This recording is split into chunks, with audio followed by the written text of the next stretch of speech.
Sir నమస్తే. నమస్తే. So let's start the topic. Yeah. Married కపుల్‌లో ప్రెజెంట్ జనరేషన్‌లో we are seeing lot of problems. Yeah. Reason ఏమై ఉంటుంది? Okay. No, see, రీసెంట్ టైమ్స్‌లో వచ్చే ప్రాబ్లమ్స్ కాదు. కపుల్స్‌కి ఎప్పటినుంచో ఆదిగా కపుల్ మధ్యలో సమస్యలు ఎప్పుడూ ఉన్నాయి. హ్మ్. కాకపోతే ఏంటంటే, అప్పుడు సమస్యల్ని ప్రెజెంట్‌గా బయటికి తీసుకురావడం అనే వ్యవస్థ లేదప్పుడు. Hmm. ఓకే. ఇప్పుడు ఆ వ్యవస్థలన్నీ వచ్చేసినాయి. Yeah. ఫర్ ఎగ్జాంపుల్ అమ్మాయిలు బాగా చదువుకోవడం, వాళ్ళకున్న పెయిన్ గానీ, వాళ్ళకున్న అగోనిస్ గానీ బయటకు ధైర్యంగా బయటకొచ్చి చెప్పగలిగే వాతావరణం బయట రావడం ఒకటి. రెండోది మనకి సోషల్ మీడియా వచ్చిన తర్వాత ఎవరు ఏ విషయమైనా సరే వాళ్ళు సోషల్ మీడియాలో పెట్టడం అనాదిగా జరుగుతుంది. ప్లస్ తల్లిదండ్రులు కూడా స్త్రీల పట్ల గానీ, పురుషుల పట్ల గానీ వాళ్ళకి సంబంధించిన సమస్యల్ని బయటికి తీసుకొచ్చి మాట్లాడడం అనే ఒక ఎకోసిస్టమ్ జనరేట్ అయింది. Hmm. కాబట్టి ఇప్పుడు కనిపిస్తున్నాయి అండ్ వినిపిస్తున్నాయి. అప్పుడు కనిపించేది కాదు, వినిపించేది కాదు. ఎందుకనంటే సమస్యలన్నీ కూడా గడప దాటి బయటికొచ్చే వ్యవస్థ అప్పుడు లేదు. Hmm. భార్యాభర్తలు పెళ్లి చేసుకున్నామంటే అది లైఫ్ టైమ్ ఈవెంట్. ఒకసారి పెళ్లి చేసినామంటే అయిపాయే. ఇంక నువ్వు అందులోనే ఉండాలి. నీకు సమస్యలొచ్చినాయా, భార్యాభర్తల గొడవలొచ్చినాయా, భర్త నిన్ను కొడుతున్నాడా, అత్తమ్మ వాళ్ళు నిన్ను సతాయిస్తున్నారా, అవన్నీ మనకు సంబంధం లేదు. Once you are married, you are dedicated to them అనే ఒక కన్సాలిడేటెడ్ అండ్ ఒక కన్‌స్ట్రిక్టెడ్ ఐడియా ఉండేది. Hmm. But now systems have been changed. మన ఎకోసిస్టమ్ మారింది, ఎన్విరాన్మెంట్ మారింది, చదువుకునే అవకాశాలు పెరిగినాయి. Hmm. అందరూ స్వతంత్రంగా ఆలోచించే విధానం వచ్చింది. సో, విమెన్‌కి సంబంధించిన ఎంపవర్‌మెంట్ జరిగింది. రూల్స్ చేంజ్ అయినాయి. విమెన్‌కి అనుకూలంగా ఉండే రూల్స్, చట్టాలు కూడా మొదలైనాయి. అప్పటినుంచి స్త్రీలు కూడా బయటకొచ్చి మాట్లాడడం మొదలుపెట్టిన తర్వాత ఈ సమస్యలు ఎక్కువ ఉన్నాయి అనేది అందరికీ తెలుస్తుంది. ప్యారలల్‌గా పురుషులు కూడా వాళ్ళకు భార్యలతో సమస్య ఉందనే సంగతి కూడా బయటకొచ్చి చెప్పడం జరుగుతుంది. Hmm. ఇంతకుముందు భార్యతో సమస్య వస్తుందంటే భర్త యూజ్‌లెస్ కింద గుర్తించబడేవాడు. Hmm. కాబట్టి ఎంత కష్ట నష్టాలైనా సరే అది ఇంటి లోపలనే మాట్లాడుకునేవాడు. సో, ఇప్పుడు ఆ సమస్యలు బయటకొచ్చే సిస్టమ్ ఉంది కాబట్టి మనకెక్కువ కనిపిస్తున్నాయి. ఈ డిస్టర్బెన్సెస్‌కి మెయిన్ రీజన్స్ ఏమై ఉంటాయి సార్? లైక్ ఈ భార్యాభర్తల మధ్య గొడవలకి మేజర్‌గా మనం సైకలాజికల్ పరంగా చూస్తే 3 ఏరియాస్ ఇన్‌ఫ్లూయెన్స్ చేస్తాయి. ఒకటి బయాలజికల్, 2 సోషలాజికల్ అంటే ఎన్విరాన్మెంట్. ఓకే. ఎన్విరాన్మెంట్‌లో ఏమేమి ఉంటాయి? ఒకటి నిజ జీవితంలో మన చుట్టూ ఉన్న పరిసరాలు, మన కుటుంబ సభ్యులు, లేదు మన నైబర్స్, మన రిలేటివ్స్. ఓకే. తర్వాత ఇప్పుడు కొత్తగా యాడ్ అయింది ఏంటి? Virtual environment. Mobile phone. Okay.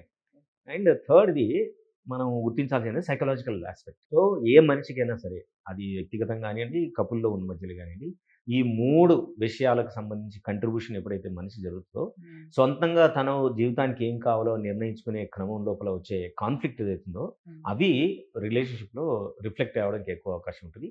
అవి వాటిని సాల్వ్ చేసుకునే ప్రాసెస్ మన దగ్గర లేదనుకోండి, అది గొడవల కింద మారుతుంది.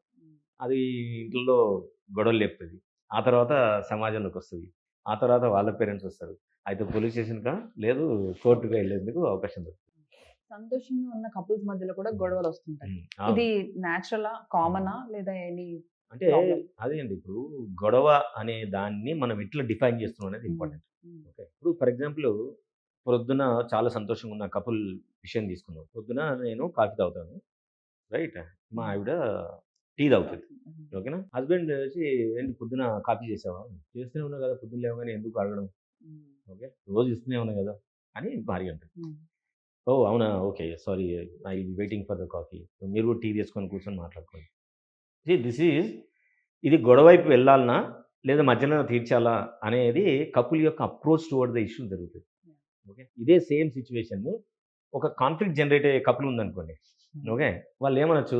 నేను కాఫీ ఇస్తావా లేదా అని అడిగినా. అడిగినప్పుడు ఇస్తావా అయ్యా చెప్పొచ్చు కదా! నేను రోజు ఇస్తాను. నువ్వు ఆగలేవా? ఇవన్నీ ఎందుకు అడుగుడు అని భర్త అన్నాడు. భర్త అనగానే భార్య ఏం చేయాలా? భార్య ఏం చేస్తది వెంటనే దీన్ని తీసుకొని, నువ్వు ఒకటే ప్రశ్నతోటి ఆపుతావా? నువ్వు ఎన్నో సజెషన్‌లు ఇస్తావు, కరెక్షన్‌లు ఇస్తావు. నేను ఏదో కొత్తదా ఇయాల పొద్దున్న? ఎన్ని సార్లు చూడలేదు, ఎన్ని లక్షల సార్లు జరగలేదు. నువ్వు ఊరుకుంటావా? నువ్వంతే మీ అమ్మ అంతే అని ఆమంటది. నీకు నాకు మధ్య జరుగుతున్నప్పుడు సమస్య మా అమ్మనేం తీసుకొస్తున్నావు? మా అమ్మని తీసుకురాకు నువ్వు వస్తున్నది. తీసుకురావడం ఏముంది నేను రిఫరెన్స్ ఇచ్చిన. మీ అమ్మ ఉన్నప్పుడు కూడా ఇట్లే చేసింది కదా! అంటే మా అమ్మ చూస్తానంటే మీ అమ్మలాగా నువ్వు ప్రవర్తిస్తలేవా? See where it is leading. Okay. So, happy couple ఏం చేస్తారంటే దాన్ని ఎస్కలేట్ చేయకుండా అక్కడి మందమే ఆపేసే ఒక స్ట్రాటజీని ఫాలో అవుతారు. అన్‌హ్యాపీ కపుల్స్ ఎప్పుడైతే ఉంటారో వాళ్ళు అవకాశం దొరికినప్పుడల్లా వాళ్ళ అన్‌హ్యాపీనెస్‌ని they try to project it in every possible opportunity. That pick it up and go. So question వస్తుందంటే ఎందుకు ఇట్లా పోట్లాడుకుంటారు? ఎందుకంటే వీళ్ళ బ్యాక్‌గ్రౌండ్స్ చూస్తే వాళ్ళ పేరెంట్స్ కూడా ఇదే విషయాల పట్ల వాళ్ళు పోట్లాడుకొని ఉండుంటారు. ఓకే. సో వీళ్ళు చిన్నగున్నప్పుడు పెరుగుతున్న కాలం లోపలనే వాళ్ళు ఇవన్నీ చూసి చిన్నప్పుడు మన బ్రెయిన్ స్పాంజ్ లాగా పనిచేస్తది. సో ఈ గొడవలన్నిటిని, ఈ ఇబ్బందులన్నిటిని, ఈ కన్వర్జేషన్ అన్నిటిని స్పాంజ్ లాగా పీల్చుకుంటది. పీల్చుకొని పెద్దగా అయిన తర్వాత అన్‌కాన్షియస్‌గా అవి ప్రొజెక్ట్ అయితా ఉంటాయి. సర్ప్రైజింగ్ ఏంటంటే కపుల్స్‌కి ఏమి తెలవదు. ఓకే. రోజంతా గొడవలు పెట్టుకుంటారు. ఓకే. గొడవలు ఏంది తలకాయ నొప్పి, గొడవలు లేకుండా ఉండలేమా మనం ఎందుకని అనుకుంటారు. మళ్ళీ గొడవ పెట్టుకుంటారు. ఎందుకు? బికాజ్ ఈ గొడవలు పెట్టుకునే ప్రాసెస్‌లోనే they there have lot of pleasure. వాళ్ళకి సంతోషం వస్తది కాబట్టి ఆ గొడవ పెట్టుకుంటారు. అందరికి ఆశ్చర్యం వేస్తుంది. గొడవలు పెట్టుకుంటే సంతోషం ఎట్లా వస్తది? మనము సీరియల్ చూస్తాం. ఏడ్చుకుంటా సీరీస్‌లు చూడమా? భయపడకుండా హారర్ సినిమాలు చూడమా? ఆ! బాధాకరమైన సరే పాటలు వింటూ ఏడవమా? ఇవన్నీ ఎందుకొస్తున్నాయి మరి? అంటే you are connecting somewhere and it is making you feel safe and comfortable. So ఈ గొడవ పడే అమ్మాయిలు, అబ్బాయిలు ఎవరైతే ఉన్నారో వాళ్ళ వైరింగ్ అట్లే ఉంటది. వాళ్ళు గొడవలు పెట్టుకుంటేనే they feel that the relationship is good. గొడవలు పెట్టుకోకుండా ప్రశాంతంగా మామూలుగా ఉందనుకోండి, వాళ్ళ బ్రెయిను వాళ్ళకు సపోర్ట్ చేస్తా ఉంటది. ఏదో డేంజర్ జరగబోతుంది అనే సిగ్నల్ ఇస్తది. So they afraid. ఓహ్! మన రిలేషన్‌షిప్ అయితుందేమో. ఇట్లా గొడవలు పెట్టుకోవడం ద్వారానే ఒకరికొకరు అష్యూరెన్స్ ఇచ్చుకుంటారు. Oh! He is connected with me. Oh! She is connected with me. So we are connected with each other అనే ఒక సీక్రెట్ అష్యూరెన్స్ ట్రాన్స్‌ఫర్ అయితది between wife and husband when they fight. That is the reason they fight. Successful మ్యారేజ్‌కి 3 tips ఏంటి? ఈ successful మ్యారేజ్‌కి మనం ఇవ్వాల్సిన 3 tips అంటే గాట్మన్ అని very popular psychologist in the world. ఆయన చేసిన రీసెర్చ్ ఏం చెప్తుందంటే ఒక 30 సంవత్సరాల పాటు ఒక కనీసమైన 10,000 నుంచి ఒక 20,000 కపుల్స్‌ని 30 సంవత్సరాలు గమనించిండు ఆయన. హ్మ్. గమనించి ఆయన చెప్పిన అంశాలు ఏంటనంటే, ఒకటి క్రిటిసిజం ఉండదు. హ్మ్. ఓకే. రెండోది స్టోన్ వాలింగ్ ఉండొద్దు. హ్మ్. ఓకేనా. నాలుగోది విత్‌డ్రావల్ ఉండకూడదు. అంటే ఇద్దరు మాట్లాడుకుంటున్నారు. ఓకేనా.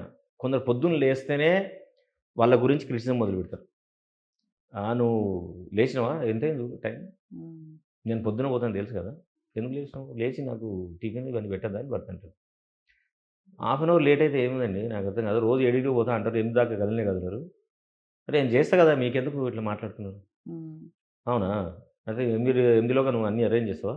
నేను ఎన్ని సార్లు నువ్వు పెట్టకుండా నేను వెళ్ళిపోయి బయట తిన్న రోజులు లేవు. అన్నీ ఉన్నాయి గదా! ఇవే కదా ఎవిడెన్స్ ఉంది. హ్మ్. ఈ పొద్దున్న లేవగానే క్రిటిసిజం స్టార్ట్ అయితది. హ్మ్. అదే జడ్జ్‌మెంట్ పాస్ అయితుంది. హ్మ్. ఓకే.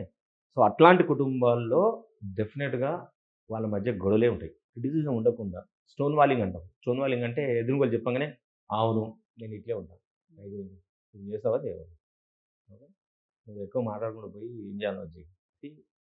టోటల్లీ స్టోన్ వాల్ చేసి ఇంకోటి విడ్రాయింగ్. ఏదైనా మాట సంభాషణ మొదలు పెట్టగానే, అవును నువ్వు చెప్పింది రైట్. అవును నువ్వేది చెప్తే అది కరెక్ట్. హ్మ్. నాకేం రాదు. నేను యూజ్‌లెస్ ఫెలోని. పనికిరాను నేను. ఓకేనా? సరే. ఈ 3 రకాలైన విషయాలు ఎప్పుడైతే చేయకుండా ఉంటారో, హ్మ్. ఆ ఫ్యామిలీలో డెఫినిట్‌గా సంతోషంగా ఉండడానికి ఎక్కువ అవకాశం ఉంటుంది. సో, ఫస్ట్ ఎవరైనా సరే వాళ్ళ జీవితాన్ని బెటర్‌గా ఉండాలా కపుల్‌తో ఉంచాలంటే, అది ఇమ్మీడియేట్‌గా పెళ్లి చేసుకున్నవాళ్ళు గానియండి, తర్వాత పెళ్లి చేసుకున్న చాలా రోజులు సంవత్సరాలయినా కానియండి. ఫస్ట్ వీళ్ళు అవతల వ్యక్తుల్ని జడ్జిమెంట్ తోటి, క్రిటిసిజం తోటి, నెగెటివ్ థింకింగ్ తోటి మాట్లాడకుండా హ్మ్. వాళ్ళు ఒక పాజిటివ్ అప్రోచ్ తోటి ఉండగలిగే రిలేషన్‌షిప్ ఇద్దరు వ్యక్తులు గనుక ఉంటే, తప్పకుండా ఏ రిలేషన్ అయినా చాలా హ్యాపీగా పాజిటివ్ ఉండడానికి ఎక్కువ అవకాశం ఉంటుంది. ఒక రిలేషన్‌షిప్ వీక్ అవుతుందని ముందే ఎలా తెలుస్తది? ఇట్ ఈస్ వెరీ ఎవిడెంట్ అండి రిలేషన్ వీక్ అవ్వడం. ఒకటి మనము అమ్మాయి, అబ్బాయి ఇద్దరు పని చేసుకుంటున్నారు. బయటికెళ్తారు, వస్తారు. వచ్చిన తర్వాత ఒకరి పట్ల ఒకరికి మామూలుగా ఉండాల్సిన ఎంపతి లేదనుకోండి. హ్మ్. ఇప్పుడు ఫర్ ఎగ్జాంపుల్ హస్బెండ్ ముందుకొచ్చాడు. ముందు ఇంటికొచ్చాడు. జనరల్‌గా మన స్ట్రక్చర్ ఏంటి ఏపీ మన ఇండియాలో ఎంత చదువుకున్నా ఏం చేసినా అమ్మాయే వంట చేయాలి. అబ్బాయి he'll enjoy the food. Hmm. Okay. This is the structure. Stereotypic model మనకుంది. ఓకే. అవును. సో, ఒక పెళ్ళై ఒక 2, 3 ఏళ్లయింది. ఇద్దరు వర్క్ జేస్తారు. చాలా దూరం ప్రయాణం జేసొస్తారు. ఇద్దరు అలసిపోతారు. కానీ కొన్ని విషయాల్లో హస్బెండ్ ముందుకొచ్చాడు. రాగానే ఏం చేయాలి యాక్చువల్‌గా హస్బెండు? They know it. రాత్రి హ్మ్. డెఫినిట్‌గా మనం డిన్నర్ జేసుకోవాలి. డిన్నర్ తినాలి. కానీ చాలా మంది హస్బెండ్‌లు ఏం చేస్తారంటే ఇంటికొచ్చిన తర్వాత భార్య వచ్చేదాకా వెయిట్ చేస్తారు. అప్పటిదాకా ఏం చేస్తారు వీళ్ళు? హ్మ్. అయితే మొబైల్ చూస్తారు, హ్మ్. రీల్స్ చూస్తారు, ఇన్‌స్టాగ్రామ్ చూస్తారు, లేకపోతే ఫేస్‌బుక్ చూస్తారు, లేదా యూట్యూబ్‌లో వీడియోలు చూస్తారు, లేదంటే టెలివిజన్ చూస్తారు. లేదంటే ఎవరితో ఒకటి బాధకాన్ని చేస్తారు. హ్మ్. ఓకే. వచ్చిన తర్వాతనే ఆమెనే వచ్చి, ఆమెనే టీయో, కాఫీ పెట్టియాలా. ఆమెనే ఆ రోజు కావాల్సిన వంటకు సంబంధించిన పనులు చూడాలా. వీలైతే కర్రీ చేయాలా, లేదంటే చపాతీలు చేయాలా, లేదంటే రైస్ ఉండాలి. హ్మ్. ఇది ఎంపతి లేని కపుల్స్ మధ్య జరిగే పోరాటం. హ్మ్. కానీ నిజంగా ఎంపతి ఉన్న వాళ్ళైతే ఏం చేయాలి? అయితే అమ్మాయి కావచ్చు, హస్బెండ్ కావచ్చు. ఏం చేయాలి అని అంటే ఫస్ట్ వాళ్ళని అడగొచ్చు. "నువ్వు వచ్చే వరకు లేట్ అవుతుంది కదా! ఈలోగా నేను ఐ కెన్ ప్రిపేర్ సంథింగ్." ఏం చేయొచ్చు నేను? రైస్ పెట్టనా? ఏదైనా వెజిటబుల్ చేయాలంటే నేను కట్ చేసి పెట్టనా? రైట్? లేదు ఇవన్నీ కలిపి కుక్కర్‌లో పెట్టి నువ్వు వచ్చిన తర్వాత దాన్ని కుక్ చేసేయగలుగుతావా? These things they can ask. So, ఇవేమీ లేకుండా మనం స్టీరియోటైపిక్ మోడల్‌నే ఉన్నాం. మనం అదే ఫాలో కావాలా? మా నాన్న కూడా ఎప్పుడు కిచెన్‌లోకి పోలేదు. మా అమ్మనే ఎప్పుడు వంట చేసేది. కాబట్టి మన పెళ్ళైన తర్వాత నేను మా నాన్న రోల్ మోడలే ఫాలో అయితా. నువ్వు మా అమ్మ రోల్ మోడల్ ఫాలో కావాలనే ఒక కండిషన్డ్ థాట్ ప్రాసెస్‌లో ఉన్న వాళ్ళకు డెఫినిట్‌గా అది లీడ్ టు ది డిస్టర్బెన్సే అవుతుంది.